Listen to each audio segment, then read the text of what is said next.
COVID was really not fun. But I think at the same time, it might have been a really, interestingly enough, healthy halftime for us in the ministry world to say, hey, you're going to have to revisit a lot of things that you have just either taken for granted or you have on autopilot, to be frank. If you have not really taken a hard look, I know we're talking about finances today. If you have not taken a hard look at some of the things that we've talked about in the course of this conversation, I would encourage you to sit down. And if you have a financial leader, have this conversation with them. Honestly, they probably are dying to have this type of a conversation with you, but maybe it's never bubbled up to the surface of what's a priority because Sunday's coming and the tyranny of the urgent tends to push these things to the wayside. Get really serious about stewardship. Get really serious about how you treat the finances and the tithe dollars that are coming into your ministry or from your constituency as they're supporting your particular ministry. I think honestly, God will honor and bless you and your ministry so much more so when he sees what the parable of the talents showed us, that good stewardship, that desire and pursuit of wanting to make sure that we are spending the dollars that we have received, whether they're a little or a lot, wisely and in ways that we would feel like, man, we are really doing the best that we can. Not perfect. And I think that's where often pastors think, well, the business world is always seeking perfection and, competition and all those types of things. So this isn't about being perfect. It is about pursuing health in this space. And so I just hope that you take this challenge seriously. I want you to be encouraged, but I also want you to be a little bit having a sense of urgency about how can I make sure that I've got these things baked into my ministry and that we are moving forward with solid plans, solid practices, and enjoying then the fruit that comes from God honoring your efforts in the space. Kingdom One fam, welcome back to another podcast. You just heard from our Chief Vision Officer, Stephen Bush, and today's podcast is all about demystifying the ERC process. You're going to want to grab some pen and paper because we're giving clarity around ERC for ministries. Let's hop in right now. Welcome to the Kingdom One podcast, where we grow the church together. This podcast is here to give you big ideas and help you get practical with the tactical. Here's your host. Yeah, thanks for having me again, Nick. It's always fun getting to hang out with you and do these podcasts and have really cool conversations. And things are good, doing really well. Awesome. That's so good to hear.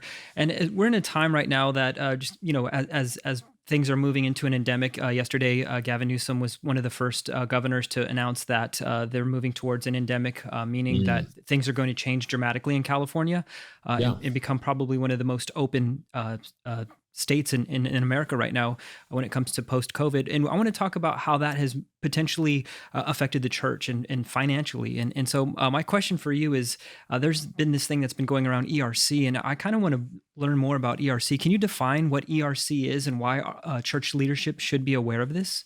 Sure. Yeah. So the ERC, or the Employee Retention Credit, it was a provision of the CARES Act. You might have to be kind of dusting off your memory a little bit to remember, like, oh yeah, CARES Act. I think that was the PPP, or the Payroll Protection Program.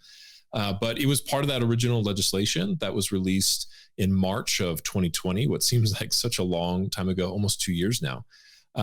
However, when it was originally released, organizations had to choose which one they wanted to do, PPP or ERC. And then at that time, the PPP seemed like the more advantageous route than the ERC did. So really, in a lot of ways, the ERC got almost no attention at all. However, in December of that same year of 2020, the legislation was changed where now organizations could pursue both the PPP as well as the ERC. So the Employee Retention Credit really didn't become that well known, so to speak, until early 2021.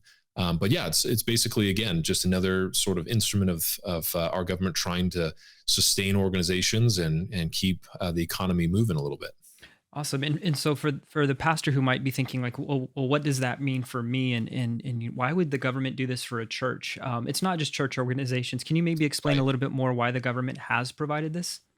Yeah, more broadly, I actually really appreciate the strategy behind this. The ideal is that government wanting to assist and hopefully, keep some continuity in terms of people being able to subsist and organizations to not fold, I appreciate that they sought to distribute dollars through organizations rather than around them. And what I mean by that is historically, if a company were to go bust, employees would then go and pursue unemployment, right? And so that was the government essentially giving dollars directly to people.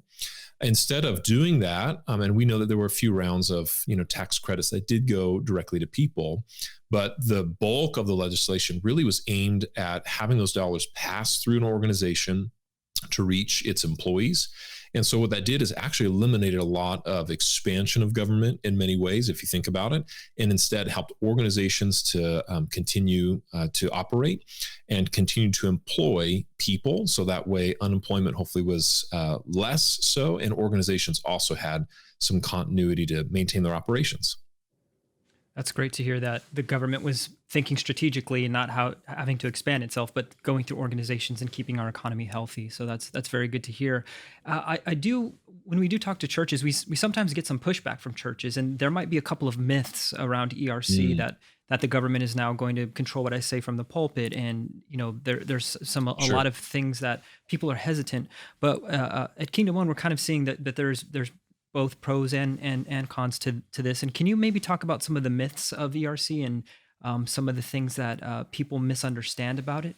Sure. Yeah. I think both the PPP and the ERC, Nick, they're like unprecedented, like this has never happened in our history as a country. And so naturally, the first time we encounter anything, our default is to be a little suspicious, to be a little skeptical of that.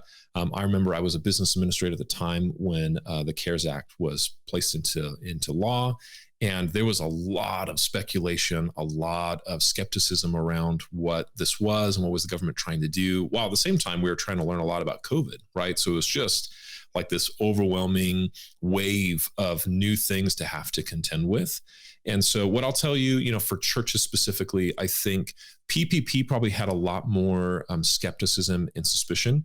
Why? Because it was really the first provision of the CARES Act that got the most attention. And so churches really had to debate whether or not, number one, would there be any type of government overreach when it came to religious freedoms. Some were really concerned that there'd almost be like this quid pro quo, Nick, where, hey, if we give you these dollars, then you're going to do whatever we tell you to do. Now, the legislation actually was updated at least once, where the government said that is not our intention. There's going to be no strings attached, so to speak, for ministries, that participate in the PPP. And that was actually written specifically for churches, who had questions about that. And so we've seen, again, almost 2 years now has passed, and some might have different opinions on this, but really that never manifested where there was an infringement upon religious freedoms. The ERC, what I will say is, now that we've all experienced PPP, which was a loan and you had to apply for forgiveness, it was frankly a lot more involved, but we've all kind of gotten a little bit more accustomed to basically this type of interaction. I would say the ERC has a lot less skepticism.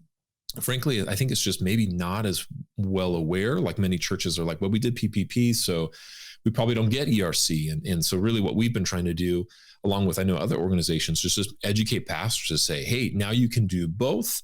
And you shouldn't be hesitant about the ERC, because again, many ministries now have actually sought, received, and even had their PPP loans forgiven. So really, I think, Nick, it's more about awareness of ERC, less, sort of lingering myths or skepticism around it. Gotcha. So we're here just to help with the education piece and to let people know what how they can apply this to their ministry. So I have another question that might pastors might be thinking, well, how much does this ERC cost? Like, what's that going to cost me? Is it time? Is it a lot of paperwork? What is that process for ERC? Sure. So they probably remember the PPP process, which cost a lot of time. It was a lot of paperwork. In fact, I remember I had this massive file of documentation of all the things that they would want to see. And so, yeah, I mean, it definitely will cost you both of those things. If you have, members of your staff that are capable of understanding all the different eligibility requirements, navigating through the different time periods of the different rules, It's not impossible to do, but it is a little bit complex. And so if you have somebody in your staff that can address that, and I know many churches do, then really it's just a question of their time investment to complete it. If you are a church where you don't have that person on your staff, what I will tell you that was a little different from PPP to ERC was PPP really was kind of like I had to go figure this out with my bank, because the ERC doesn't involve the SBA. It doesn't involve your local bank. It really is a transaction that takes place between you and the IRS. What I saw, again, as a church business administrator is, to be honest, I saw some groups that kind of sprung up out of nowhere and said, hey, we will do all these calculations for you. And so in that process, what I did see, Nick, is I would say, and I hope this isn't being unkind, I saw some predatory groups, is probably my best terminology I can assign them, that emerged and said, we will do these calculations. They're super impossible to do. So, don't even bother trying them on your own. And we would like to receive 15% of the yield of the ERC. Now, the local church that, I worked for, those dollars were well in excess of $1 million. And so you can do the math, 15%, that's a big chunk of dollars. Wow. Now, many ministries were like, well, I'm kind of getting these dollars sort of out of nowhere because, again, the legislation was changed. But what I would just highly recommend to you as a pastor, if you're listening to this, is be really careful around percentage-based ERC groups. I'm not saying that some percentage isn't a bad thing, but I think if you're north of 5% as a group wanting to come in and help you, I would highly suggest shop around a little bit. There's a number of groups. Maybe your CPA firm that you have your audit through might be able to help you. Maybe your payroll company might be able to help you. We at Kingdom One, we are doing this work for ministries. We prefer more of a fixed rate model than a percentage-based model. And so bottom line is just be careful around groups that are asking for, a large portion. And when I mean large, I mean more than 5%, especially if they say things like it's impossible for you to do this, or the IRS is going to come audit you, so you want us on your side to protect you, those types of things. So highly would recommend shop around a little bit and be careful of sort of those percentage-based groups, wanting to help you with your ERC calculations. Yeah, and we do have a webinar. If you go to kingdom1.co/ERC, you can download it's a slide deck that kind of walks you through some of the ways that you should think through hiring somebody for ERC. So I think that's really, really important as well. When churches and ministries, when they get their refunds or the credits, can we talk about what do you think the best way to spend it is? And the reason that I say that is because right now, we just saw a couple of polls that have indicated that the church in America is shrinking. Average church size went from like 120 to 65. So it's, I think churches across the nation, except a few pockets, are experiencing this, maybe less dollars and maybe less attendance. So when we talk about being strategic with money, what should we do with those credits? That's a great question, Nick. What I would say is, let's pretend it's not even ERC. I think we would all agree that all tithe dollars that come to a church or any revenue source, number one, we want to be really good stewards of that. We want to honor and glorify God with the dollars that He's placed within our ministries, really to carry out His work. So I'll say that first and foremost, because that will hopefully color everything else that I share with you. The ERC, the PPP, again, without getting too spiritualized, I do feel like God is using some pretty incredible ways to resource and to provide really for His church. This to me is not the government that's just coming in, and we're not trying to say the government is our savior, so we need these types of things. God is totally in control. And again, I even look back in the Bible and I think about how the nation of Israel was sustained through how God deployed Joseph in Egypt, right? And so ahead of the years of famine, Egypt was basically, as a government agency, building up dollars, being prepared, for that famine, because Joseph, God was able to use Joseph in that sense. And so what I'm getting at is, if you receive the PPP or if you receive the ERC, please, really create a plan would be my first suggestion. That plan should reflect that heart of stewardship, that recognition of We might not be totally out of this pandemic that now is transitioning into an endemic. You might be still working through the process of understanding, who's coming back to our church family, where people are at in terms of being able to give, how their socioeconomic statuses have been impacted, those types of things. And so, that plan, what I would suggest, you begin with, Nick, is think through like what expenses do we have to cover because of maybe lost giving. And remember, the ERC has some eligibility requirements that really deal with a loss of revenue or a significant interruption in your operations, right? And so again, you can check out that webinar that Nick mentioned to learn more about that. I won't go too deeply into that for the purposes of the podcast, but think through what are some things that we had to maybe burn through some of our cash reserves to keep ministry going, right? So again, in my humble opinion, that's God saying, here's some dollars to cover, those costs. Second is that if you've never had cash reserves as a ministry, and maybe you were able to really navigate the last 2 years well, and giving didn't decline, those kinds of things. Some churches actually saw giving increase, which I thought was incredible. What an act of faith on behalf of the folks in their congregation. But I would start there. If you've never had cash reserves before, my suggestion is you should have at least 3 months of full operating expenses in the bank. That provides just some real good breathing room to have continuity for your staff, continuity of capability to really, be the church, in your community. So top that off if you've never had that before. And that might be a great way to use the ERC. Beyond that, Nick, here's my suggestion. I have 3 areas that I would say we could potentially invest these dollars and do it wisely. The first is in your ministry's community. Now, this is whether you're a church, a Christian school, a camp, whatever. Your community, what are some things that you could be directing those resources to within your community sphere? Maybe you're going to commission some projects or resource some groups to do some good in your community. Maybe you cover the cost of, camp for kids that are in need for this upcoming summer.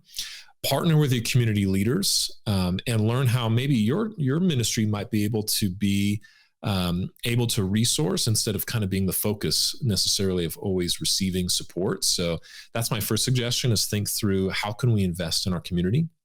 The second is how can we invest in our congregation? Maybe there's some one-time missional support that you could be doing if you support missionaries as part of your ministry. Maybe there's some initiatives that you could design for your congregation to engage in. I have like this crazy idea, like what if you went to all of your small groups and said, we would love to see all of you guys put on a block party for your neighborhood of maybe coming out of COVID a little bit, block party, and we're going to give you dollars towards having a barbecue, having bounce houses, having whatever. Like how incredible would that be to see the church again, really, kind of reclaiming neighborhoods, ministering to people. And maybe we do that through our small groups. And so congregation, that'd be my next suggestion. The third is investing in your culture and in your capacity as a ministry. What I mean by that is how can you sow into your staff? Maybe it's some one-time retirement contributions. Maybe it's investing in some training. Maybe it's investing in some different dimensions that you have always been wanting to tackle for your staff. And the second is just your capacity as a ministry. Maybe there's some deferred maintenance that you've been not keeping up on. Maybe there's some equipment upgrades that you need to consider. Maybe there was a capital campaign that got, kind of halted by COVID. And so maybe, again, you could put some of those dollars into those types of things to enhance both your culture and your capacity. So again, Nick, I think community, congregation, culture, and capacity, those would be some real great ways beyond making sure you've got some cash reserves and you've covered maybe some expenses that you had to endure that we could be using and stewarding these ERC dollars. Yeah, that sounds like a solid plan right there. And a lot of that sounds fun. It sounds like something that's going to move the church forward. And Yes. so I think that's really, really important.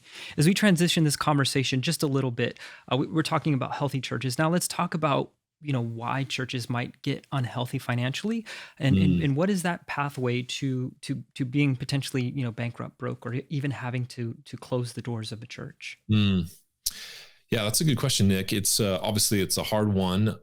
What I would say before I respond to this is I don't take this question lightly. And if you're listening to this and your church has experienced this, or your ministry, I want you to know that I respect you, and what I say generally may not reflect your specific story. So please, I just hope that you wouldn't feel slighted as I kind of talk through maybe just some thoughts that I would have on this particular subject. But the first, obviously, is maybe socioeconomical impact, right? COVID saw certain towns maybe wiped off the map, so to speak, in terms of people leaving, moving, those types of things. And those are well outside the control of a faith-based nonprofit. Again, hopefully cash reserves, those types of things would support, a little bit more continuity. But there's definitely the things that you cannot control, Nick, right? And so that's a dimension that should be stated. Beyond that, a few things that I would suggest that maybe are main, kind of big idea contributors would be, the first is just frankly lack of vision and lack of direction. And so where there's little vision cast by that senior leader, sometimes what we see is, whether it's a congregation or it's a constituency or it's an elder board, is a lot of polarization, right? Like all these mini visions emerge.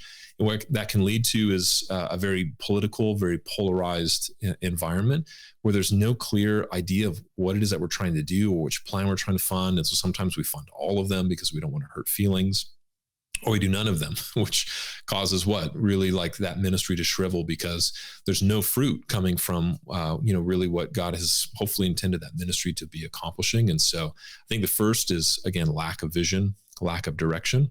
The second would be just lack of good planning and good stewardship. Maybe there's a great vision, but there's poor financial management.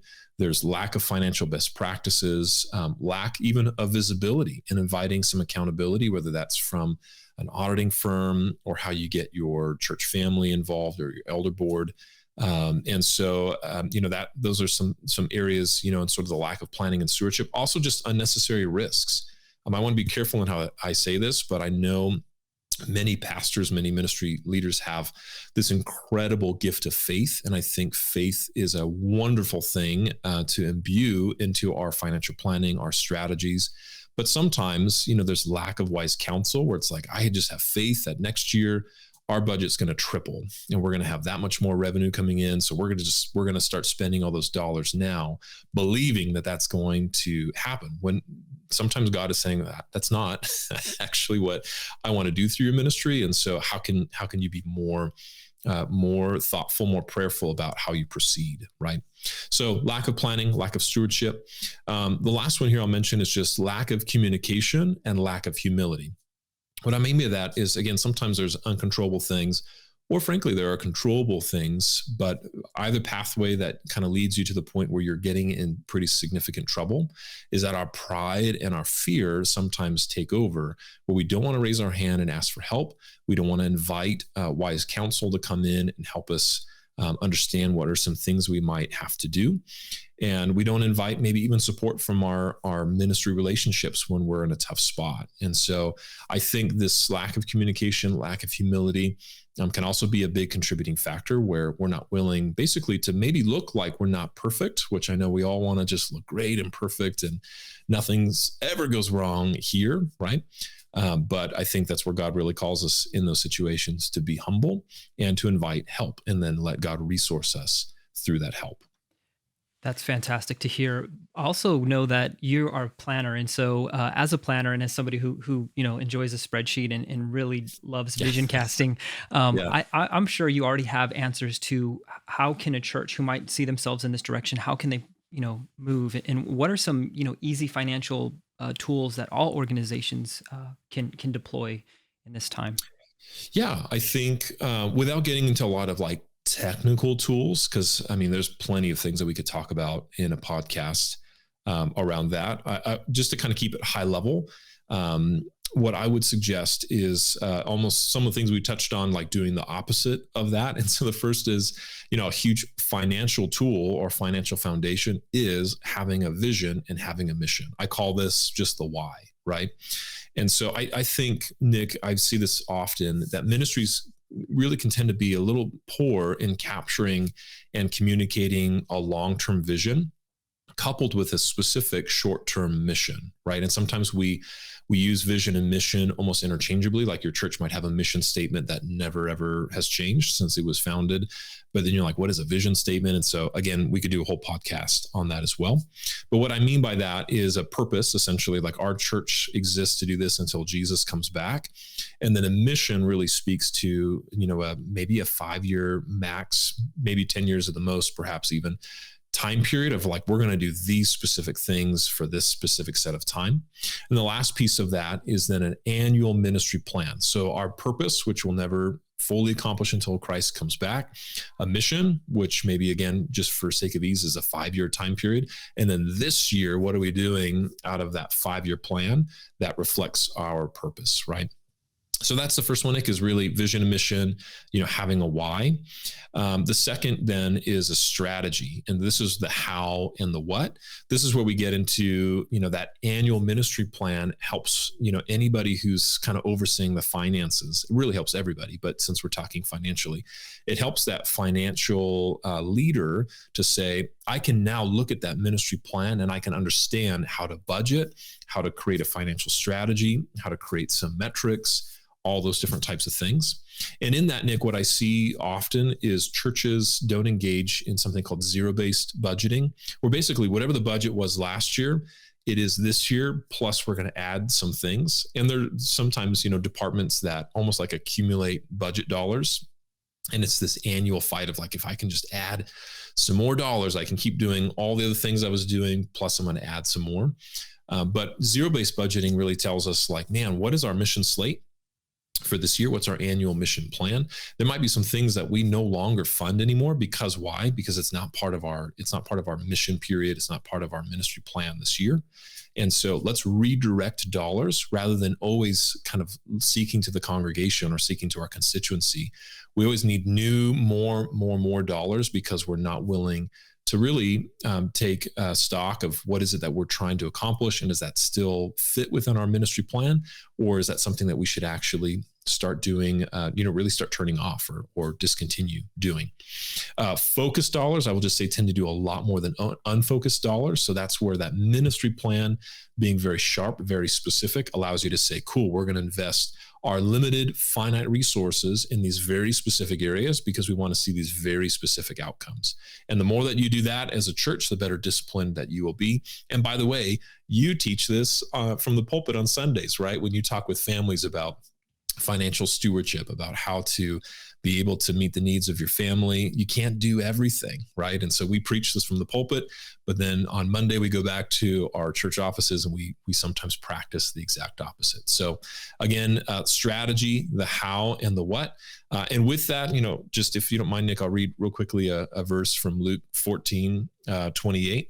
And so it says, suppose one of you wants to build a tower. Once you first sit down and estimate the cost to see if you have enough money to complete it. For if you lay the foundation and are unable to finish it, everyone who sees it will ridicule you, saying, this person began to build and wasn't able to finish. That's such a great picture of how many of you guys have this like unstated ministry plan that's just like, we're going to just do everything because we don't want to hurt anybody's feelings and like it all sounds good. It just won't work. You're trying to build a building that is unsustainable. So get real specific, get real focused, and count the cost before you endeavor each year as a ministry, because each year you should be able to build and grow, but only within what you really can do within that one year. So the how and the what. The last piece, Nick, is measure. And so we've done the why, we've done the how and the what. The measure is sort of this question of did we accomplish the things that we set out to do? Did this yield the fruit that we wanted it to yield? And so what this really comes down to is saying goals are great, but only if you are measuring them as you are embarking upon them, right? Imagine playing a football game. We just had the Super Bowl not too long ago. Imagine if this football game had no scoreboard, had no yard lines, no end zones. Like there's just people running around on this big grass field with no markation at all. We would all get so bored so quickly because it's like, who's winning? Is like, I know nothing about what's going on. The players wouldn't even know, are we winning? Are we losing? I don't know. Let's just keep throwing the football, right? To be really honest, you guys, this is what happens in ministries so many times. We just keep throwing the football and we just think like movement somehow is enough. It's not. Like, measurement is so important. And we see that all throughout scripture where, frankly, you think of Matthew 25, the parable of the talents, there's measurement. The master is literally saying, I'm giving you these talents. I'm expecting what? I'm expecting a return on my investment. Why? So that way you can share in my happiness, being the master, right?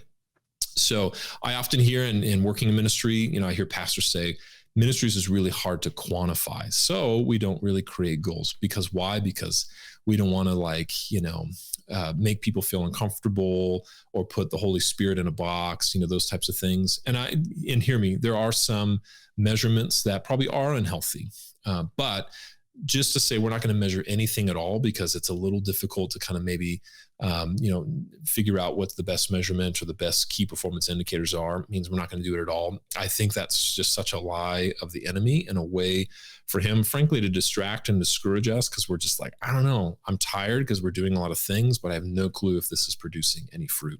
So again, I think, starting with that vision, that mission, the why, moving into the strategy, which is the how and the what, and then ending as a financial tool with actually measurement helps us know, did we do the things that we set out to do?